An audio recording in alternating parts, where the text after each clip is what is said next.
I do like being right. Ask my ex-husband. Happens every time. It's the Boris Dirk podcast. Time is a flat circle for the second year in a row. An overweight European man whose name ends in IC has laid waste to the Phoenix Suns. How are you, Max? I'm good. I am excited. The playoffs are picking up. It's elimination game season, and wish I was a Nuggets fan because I'd be feeling real good right now. Yeah. Are they if you could re-pick right now, like are you picking them to win it all? I mean, they have to be sort of by default just because we don't know what's going to go on with Lakers, Warriors, and Celtics, Sixers. But I mean, they look like the most complete team. Their offense, as as I talked about going into the Sun series, has no holes.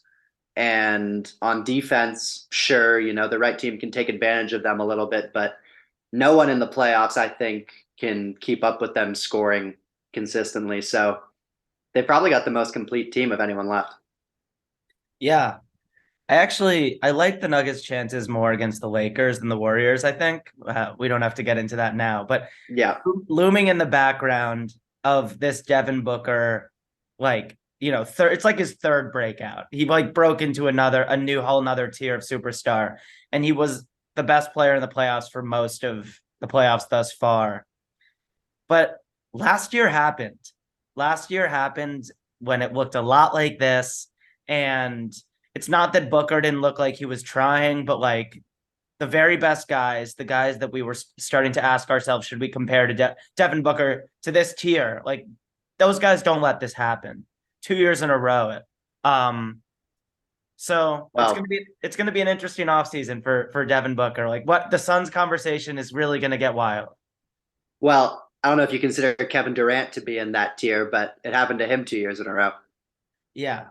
Um, and the thing is, I've been on the cynical bandwagon of KD is not built for the playoffs like he once was. Like his age is not showing as much in the regular season, but I was really spooked by the Celtics series. I think I talked about it on like 5 straight episodes, last year. And at the start of this year, as people, built their MVP cases for KD. Yeah. But yeah, I just like I think there was more responsibility on Booker for this specific unit, and especially like the precedent he set for himself at the start of the playoffs. Like this just if the Suns were going to lose in 6, it had to not be over by the third quarter, and it was. Yeah. Well, look, and we'll get into some of the questions that face the Suns. A lot of this comes down to just the fact that by the time they got to this game, they only had two guys who you went into the game knowing you could trust to play well, in Booker and Durant. And with Ayton out, and Ayton, even when he's healthy, you can't really trust to play well, but at least his ceiling's pretty high. And Chris Paul didn't make it past game 2 of the series. So, but even before we get to that and maybe how they can try to reshape their roster to be a good team next year, which I think they can be a really good team next year. Just with Booker and with Durant in the stage of his career that he's shifting into, they're the kinds of players where when it looks good and the pull-ups are falling, it's going to look unstoppable because there's really no defense for a mid-range pull-up. Like you just kind of got to hope they miss it. I think it's why so many players have such reverence for Kobe, because it felt like when he was really going, there was nothing you could do to phase him. He would just either make it or miss it. But the other side of that coin is when you're not making your pull-ups and you don't have a counterpunch to that, like neither Booker or Durant are great at getting to the rim, which was great for the Suns because if they have any flaw, it might be their rim protection with Jokic, or it is their rim protection with Jokic. But, Booker, when he's hot and he's 12 for 15 on pull-ups, he looks like the best player in the league. But tonight he was 4 of 13. And if they're all tough 2-point jumpers, and the Suns are countering with Jokic shooting 70% on his little push shots and floaters, at a certain point, you're just kind of going to get run out of the gym with that efficiency if you're not shooting it well. And that's exactly what happened tonight. Yeah. When we're talking like down the stretch, offensive efficiency, crunch time, like bucket creators, like Jokic was better in this series than Booker plus KD plus Chris Paul when they had him, plus Ayton when they had him. Like we talked about this, but if you're the Nuggets, like obviously your only chance of winning a title is if Jokic is healthy. And when Jokic is healthy, like just the nature of basketball and like superstar run league, like he was more valuable than all of those guys put together. Yeah. We also like the men. I think obviously, yeah, we should mention CP and Aiton's absences, but it still shouldn't have looked like this. Like, go down in more of a bloodfest. If it's gonna be where your season ends, like this is not how winners go out. And you got me thinking on the free throw thing about like on Bill Simmons's podcast I was listening the other day, and I don't know if it was him or KOC who made the comment that like Booker doesn't get to the free throw line a ton, but he gets to the line in timely moments, like just the right amount. Like he gets to the free throw line just as much as he needs to. And I was thinking, like, no, as much like the most free throws you can take is the best way.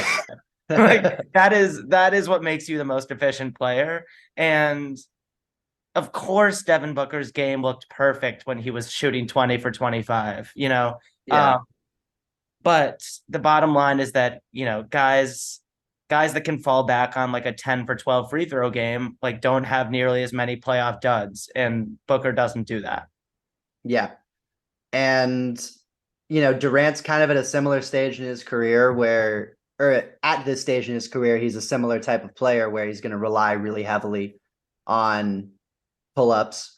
And we saw in the Boston series last year, whether it was the physicality that bothered him or he just hit a cold stretch, that can go cold. And he's never been one who's relentlessly attacking the rim, but at this point in his career, he certainly isn't that kind of guy.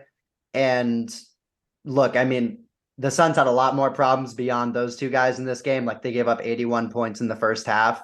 And I think that both speaks to several things. Their lack of quality players. The Nuggets just I think pretty unstoppable offense. And Jokic And the most beautiful offense to watch, since the Warriors are in a bit of disarray at this point. Like, I think not only does it seem like Jokic is taking best player in the world belt, the Nuggets have taken like most aesthetically pleasing offense belt. Yeah. And I think I thought this going into the season that Jokic was the best offensive player in the NBA. It was kind of, I thought, between him, Steph, and Luka when you think of just creating an offensive scheme around one player who gives you. It sounded like a LeBron take until you threw Luka in there to check yourself. I said before the season. Yeah, Luka too, because I mean they all do it in different ways. Because Steph does it with his insane shooting and just the panic that creates among defenses, which leads to all these open shots for everyone. Luka does it just because he can get a high quality shot off the dribble whenever he wants, and if you double team him, he's going to hit an open shooter. And then Jokic does it through this like really sort of fluid, unselfish way where he is a dominant scorer and he's extremely efficient as well, but then also is so good at finding his teammates for open layups, open threes. I was listening to someone earlier this season who, I forget if it was Thinking Basketball or someone like that, but they're basically like Jokic is like if you took Dirk and also made him the best passer in the league. Like that's basically the offensive season that he's having, which is absurd. But yeah, and I'll be curious to see in the next round because that'll really be the test of how far this Nuggets team has come. Because 2 years, whether they play the Lakers or the Warriors, 3 years ago they lost to the Lakers in the conference finals. That's when they had their full complement, and they really just didn't have an answer for AD and LeBron. And then last year they lost to the Warriors. They didn't have Jamal Murray or KCP or Bruce Brown or Christian Brown, who are all key rotation pieces for them now. But I'll be curious to see if now their offense has reached, with Jamal back and Porter Jr. healthy, and KCP was a really good shooter, such a kind of unstoppable no holes level that even, you can't outscore them basically, even if they can't stop you as much as we might like a champion to be able to. They're just going to score so easily and effortlessly that there's really nothing you can do. He's using every moment to the max to get a defender off balance, to look off someone on the perimeter. Like there's zero wasted patience, wasted time in his game.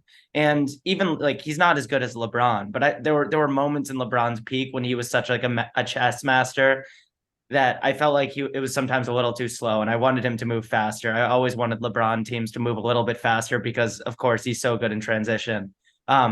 But with Jokic, for like his slowness, I never find myself bored.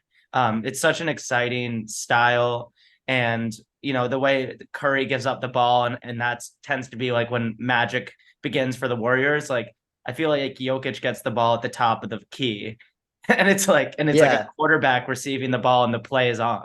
Well, also there might be a thing to him where it's almost like with Kyle Anderson, the whole thing is like he's moving so slow that like guys are thrown off by it, and they're moving like before him, and then by the time he gets to his move, they're already gone. With Jokic, it's like he waits till the exact last moment when the defense has to make a decision and then punishes them for that decision. So like he's going to take his slow steps into the lane and he's waiting to see if that guy's going to double off of the shooter in the corner. And he's waiting to see if his guy's going to bite for his fake. And if his guy bites, then he can slip under him for a little layup. And if his guy doesn't bite, but the guy comes from the corner, he can kick to the shooter. And if neither of those happens, he can shoot his little floater, which he seems to make every single one of. Yeah. And he just somehow he can like weaponize his slow speed he's like maximizing the time that he has to make decisions. And then he also is, among the best decision makers in the game. He's in the top 2 or 3. Yeah. Maybe 1. Much like with Brunson, every dip, every swivel, every head movement is so deliberate in creating space or getting someone off balance. I also think, but like Jokic doing these things at 6'11" or 7 feet tall, one thing that I was so clear in this series is that he can make passes that no one else on the planet can make. He had a couple like lobs in traffic to Aaron Gordon, and I was like, there's so many guards that have the brain to make this pass, but they just can't. They're not. Yeah. They're not operating from the same altitude. Yeah. And there are passing windows for Jokic that don't exist. So I think it has me leaning like he is the best passer in the league because at his heights, like nobody has more angles to make their teammates better. Yeah, I think he's the best passer. He's the most efficient scorer, most efficient high volume scorer. Like you never see a Jokic box score where it's like, oh, he had 25 points on 9 of 23 shooting. Like you never see that. He never goes 4 for 13. Like I don't know if they track this. I call that line the Devin Booker elimination game.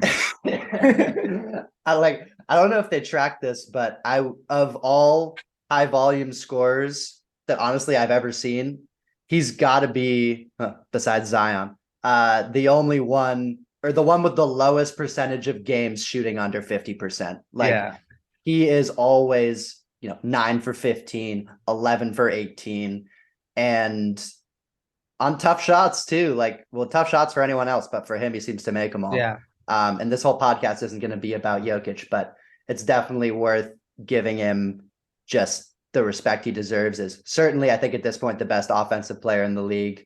I think probably the best clutch player in the league. Just if you're coming down in crunch time and you need to get good shots, at least on offense, best clutch player in the league. He has some warts on the other end, but and he's really got this laid out for him. If he goes to the finals, and particularly if he wins the finals, but even if he goes and gets through either the Warriors or the Lakers in the next round, to really claim that best player title, at least temporarily.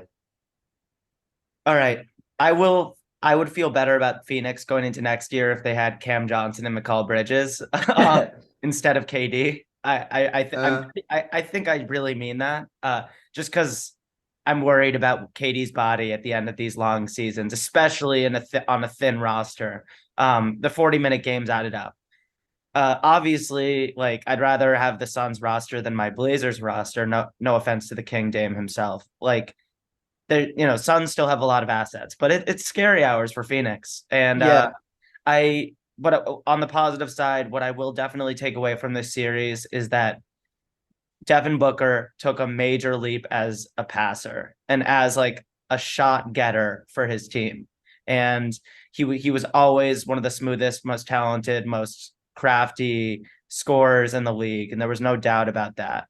But there was a point in his career where we put him in that Zach LaVine, are we sure he's helping us win kind of category? And he slowly ascended. And then last year he was humbled by Dallas, specifically the Slovenian man. Uh-huh. And another humbling out for his team. I put him in a tier of facilitator that I definitely didn't expect him to reach. Yeah, and I'll be curious. Whenever I do my player rankings over the summer, there's a lot that's going to change from last year. But I don't know how many spots Booker will move up because that top 8 is still pretty set. But he's definitely going to move from that sort of top of tier 2 into the bottom of tier 1 sort of range, kind of in the range where Tatum is, maybe even higher than Tatum from what I've seen in these playoffs. I think so. But or I don't know, actually. We'll talk about it. But yeah, it's like Russillo always says, like, yeah, Devin Booker was incredible. He's going to be exactly where he was in the rankings next year because that's how talented this league is right now. Yeah, but I mean, I think you can create a championship team around Booker and Durant. Like, I don't think it's not a bad place to start from, certainly. They need basically the guys who were starting for them today to be their 6th through 9th men. And then they need to find whether that's taking Ayton's contract and splitting it into a few role players. Like, I don't know if they trade him to Charlotte for PJ Washington, Terry Rozier, like something like that. Oh, I would do that in a heartbeat. Yeah. But it's sort of like with the Lakers. Like and I was just listening to a thing that was kind of talking about this, but all the Lakers, I mean, the Lakers didn't get world beaters for Russell Westbrook. Vanderbilt was a steal, but like D'Angelo Russell could have been had, Malik Beasley could have been had, but just getting those live bodies, Rui Hachimura, that could elevate their rotation from like a bunch of guys who were 9th or 10th men to like legitimate 4th through 8th guys can really take you to the next level, especially with how deep the NBA is right now. Because the talent level of the guys, and this is why I was low on Phoenix going into the playoffs. Like if the Clippers had PG as well as Kawhi, I definitely would have picked the Clippers in the first round. If Kawhi had not gotten hurt, I think that series would have at least been longer.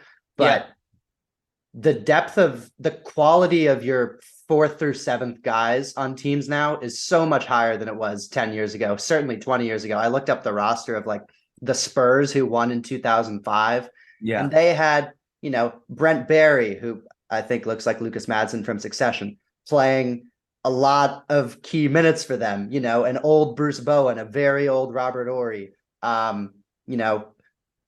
Umberto, I forgot his first name, the guy from Argentina. Like a lot of these guys would barely be cracking NBA rotations currently.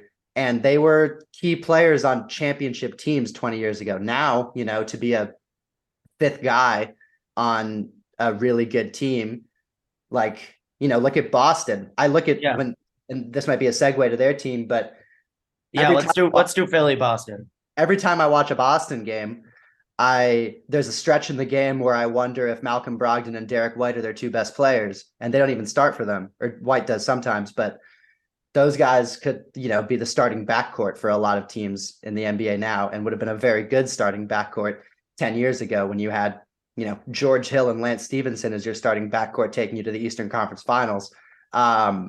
So yeah, Phoenix, they have to furnish out the rest of their rotation. I think if they can get solid, rotation quality guys around Booker and Durant that can defend, especially, and then, be able to shoot a little bit to give those guys room to work. There's still a world if they have a good offseason where they come into next year as the favorites in the West. Or as, very high level contenders at the very least, but they certainly have a lot of work to do. And if it's going to be built around Chris Paul and Ayton and these 2 guys and just a bunch of sort of scrap heap players, that team's not getting you very far. But yeah, let's move on to Boston. Aiton's done. Aiton and Wiseman haunting their teams, haunting the teams that drafted them. Let's go to Philly, Boston. What is there to say? Jason Tatum, I was knocking him the whole game, and then he made a few incredibly ballsy shots at the end to secure game 6 for his team. It was definitely not game 6 in Milwaukee, Jason Tatum, but it was a clutch when they needed him, Jason Tatum. What are you thinking about this series? Game 7. Yeah, it was.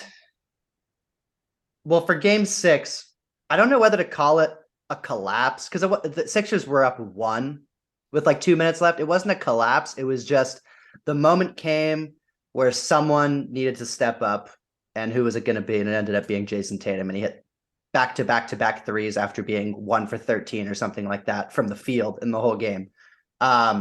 That might have been what he was in the first half, honestly. I don't even know. But, someone needed to step up for Philly, and no one really did. And then on the Boston side, Tatum hit these big shots. Marcus Smart had a great game. He was everywhere, just causing chaos, getting steals, doing the kind of what I've now become very familiar with Kyle Lowry doing of whenever Philly seems like they're getting momentum, just like drawing a charge or getting a strip or something. I really don't know because there's what's going on with Embiid? What the fuck is going on with Embiid? And whatever, the MVP was his. He earned it. But what the fuck is going on? It's weird because I thought, like, I was watching the game, not following along with the box score. And at the beginning of the game, I thought, man, he can get to the basket against Horford whenever he wants. Like, he seems like he's kind of eating his lunch. And then I saw he was 1 for 7 and he had a bunch of free throws. But I saw he was 1 for 7. I was like, that's kind of weird. And then the game went along. There was a stretch at the beginning of the fourth when Philly really started to make a push. Embiid hit like 3 mid-range jumpers in a row. And I was like, all right, he's starting to heat up. And he was really good on defense for the majority of the game. But down came the end of the game, and he was like barely touching the ball. When he was getting it, he was not in like a great position to score. He looked a little nervous about like Robert Williams kind of hanging around the basket. And it just kind of reminded me of, the series against the Hawks or the series against Miami last year, where Philly just looked frozen down the stretch. And I kind of thought they might have exercised some of those demons with their game 5 performance against Boston. Yeah. And it's possible that home crowd kind of got really tight and that made them tighter. I'll be curious. Like, there's a world in which they go into Boston in game 7 and Boston kind of goes back into relax mode and they can kind of turn the crowd against them. But there's also a world where Boston beats them by 30 in game 7 because I think Boston's the better team. So I don't know. Here it is. This is like game 7. This is what it's going to take for Embiid if he wants to win a championship, B, if he wants to show that he's the best player in the league or deserves to be in that conversation. Because right now I think it's kind of a 3-man conversation between Jokic, Curry, and Giannis. But this is the moment. He's got to show up. Harden was also not good today, lo and behold, in a gotta have it game. He had the 4 of 13 as well, I believe. It was actually an above average bad game for James Harden. It wasn't the 2 and it was for really 11. bad. This is what I'm taking away going into game 7. I'm not picking either of these teams over Miami. No, baby. I just can't do it. I can't do it because the talent is on both of these rosters is above anything New York or Miami has. I think we can agree on that. But yeah, these are not great teams, or they're not playing as great teams right now. So like the Celtics, who have like the most, in my opinion, like the deepest bench in the league, or they should, based on who they have on their roster, are now down to 7 guys. They played 7 guys today. Brogdon and White off the bench. Grant Williams is gone. Coach's decision. Pritch has no role. I think Pritch could start on a LeBron or a Luka team. I called him Vanilla Chalmers today.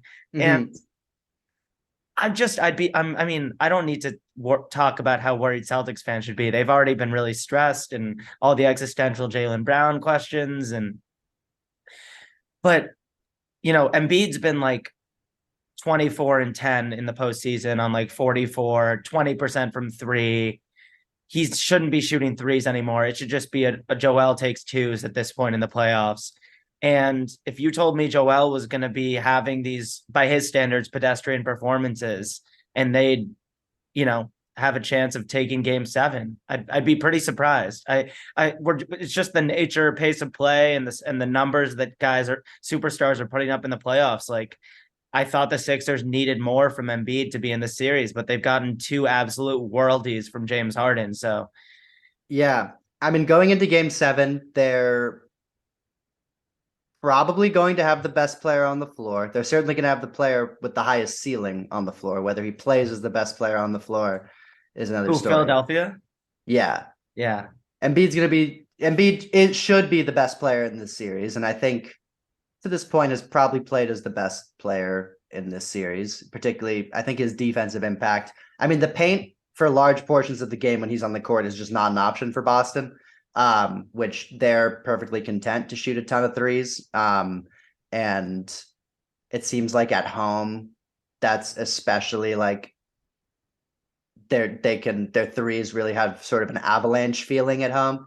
Yeah. Some of Boston's turnover problems popped up today. Like they coughed up a lot of sort of ball security type of steals where guys got their hand on drives and things like that. So I'll never understand Jaylen Brown's handle. I don't get it. There are moments in isolation where I feel like he can make such tight moves for someone his size to get to like a step back jumper, but then like he's pushing the ball in transition. Simplest tasks become a problem for him. Yeah. And Philly is going to need PJ Tucker to just make 1 3 at the beginning of the game because he is so key to their mental fortitude, like down the stretch of games. And he's the only guy who seems to be able to kind of rally them and not be sort of tight and scared when, I mean, he is tight in the sense that he's probably not going to shoot it in crunch time, but he's at least going to like rally their energy. And if he gets to the point where he like misses his first few threes and Doc feels like he can't play him, that's going to be rough for them because, I mean, Tobias had a pretty bad game today. He had a couple strips in transition, but aside from that, he smoked some layups. He wasn't really hitting his open shots. He faded into the background in a way that he's all too familiar with. And he's really the only guy who... Toby Maguire, he disappears. Yeah, old Toby. The only guy who really had it going for them offensively was Maxey. And he was awesome today. He was awesome in game 5 and today. So hopefully for their sake, he continues his prolific closeout game performances into game 7. But they really had to have this one. You just know they're going to be so tight going into game 7. Like Doc's going to be tight. He's going to hear all the chatter about the 2-0 leads and the 3-1 leads and the 3-2 leads that he's blown over the years. Which, whether that's bad luck or not, that certainly means it's a lot to be a coincidence. That's for sure.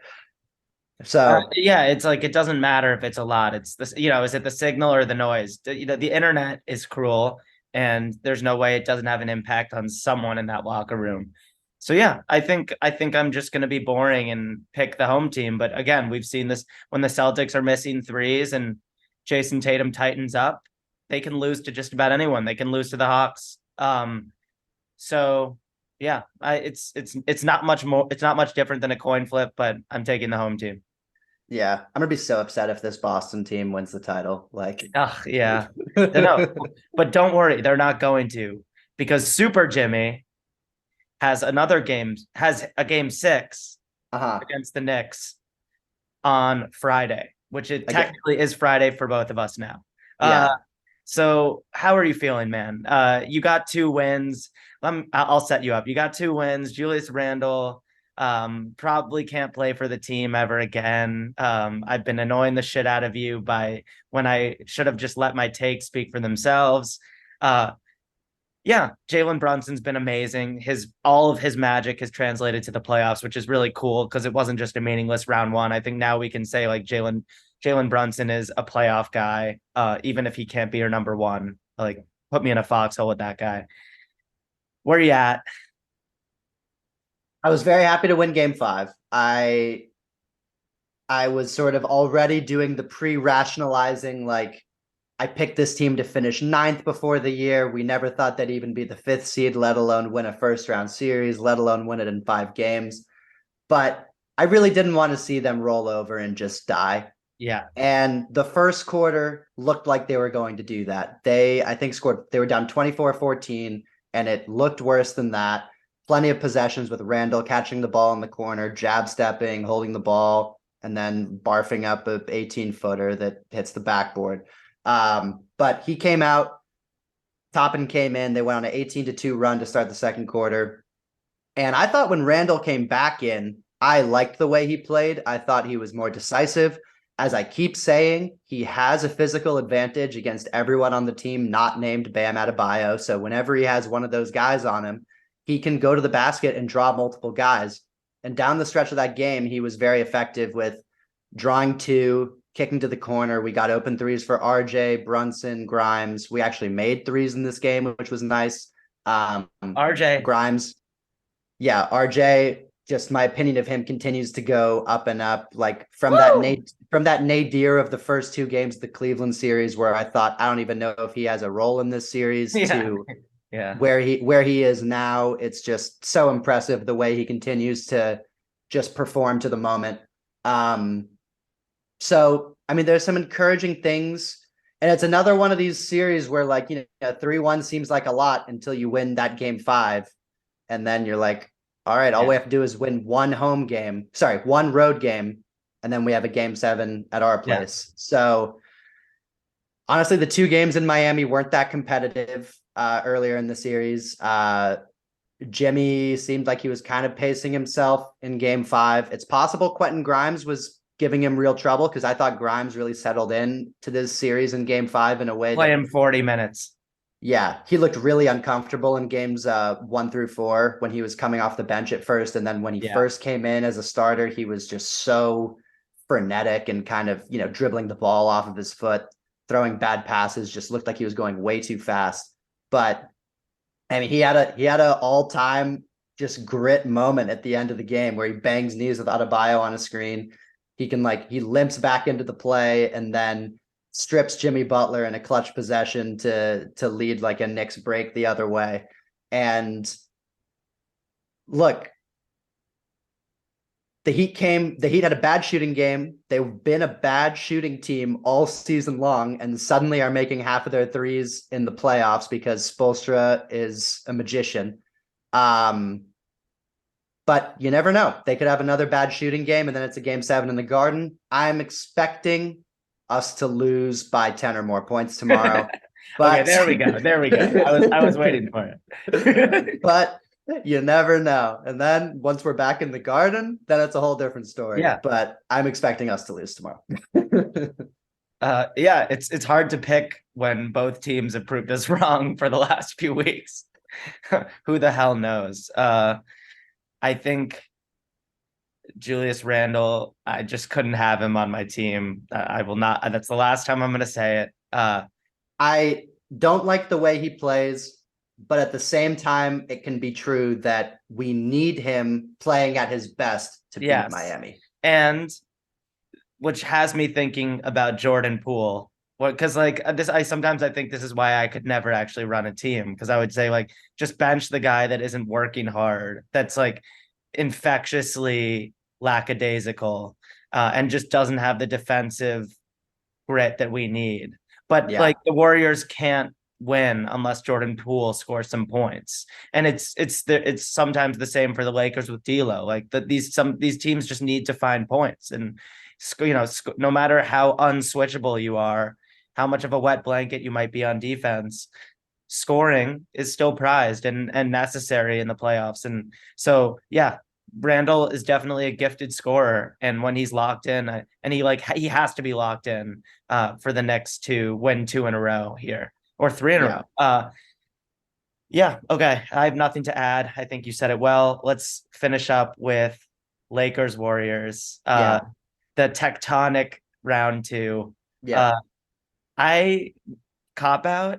part of me just thinks like this, if this is it for the Warriors, that they got caught in a rough 6-game stretch, and where, like they were a little bit discombobulated because of how long Wiggins was out, and Poole got cold at the wrong time, and he's a temperamental guy, so him getting cold was particularly damaging with the Draymond trauma, the Dray Mama, and I really do believe that the Warriors are better than this Lakers team. It might be it might just be a matchup thing, but I really believe if these teams played 100 times, like if we really got a massive sample size, that the Warriors would win more than the Lakers. Now, I'm giving myself a pat on the back because I was saying at the beginning of the series, I don't care what the minutes of Draymond plus Looney on the floor look like. Like, play your 5 best guys. Looney is just too good to not be on the floor at this point. And, the Warriors, like 6 through 8 guys, like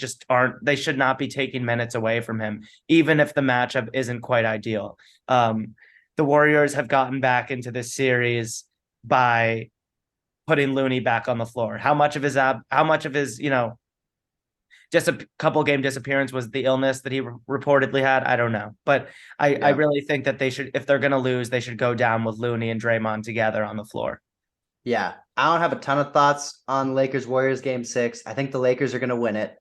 I think that game 5 largely came down to the Lakers just not playing with much defensive intensity at all. And I think they've been an elite take your foot off the gas team all year. Like, whenever they have something of a margin for error that they feel like they can rest on their laurels, they always seem to do so, whether it was the play-in game against Minnesota, which was way harder than it had to be, or game 5 against Memphis in the first round, or game 2 against the Warriors in this series. I just think that, assuming AD isn't concussed, which all reports say he isn't, Is Stephen A. Smith your number one source? Assuming AD can, walk in a straight line and touch his finger to his nose, I think that they're going to come forth with a hellacious effort in game 6, and I expect the Lakers to win. The only thing that would prevent the Lakers from winning, I think, is a vintage game 6 Clay explosion. Because the Warriors don't lose games where Clay hits like 8 threes. But barring that, I expect the Lakers to win. Clay can't stop shooting. Even if his shooting becomes a problem, like another guy, you just need him to have confidence. You're going down with him gunning. However, it'll be interesting to see if the Warriors can get the ball to Steph more than usual, do the things that are sort of against the fabric of their culture because their backs are against the wall and Steph is just that good. Like, are they going to maximize the efficiency of their offense, or will their final battle be won or lost on their own terms? I think it'll be really interesting. Obviously, we talked about what's next for Phoenix. I think what's next for Golden State, if they lose game 6 or 7, will be one of the most intriguing off-season events. Absolutely. We'll be back soon.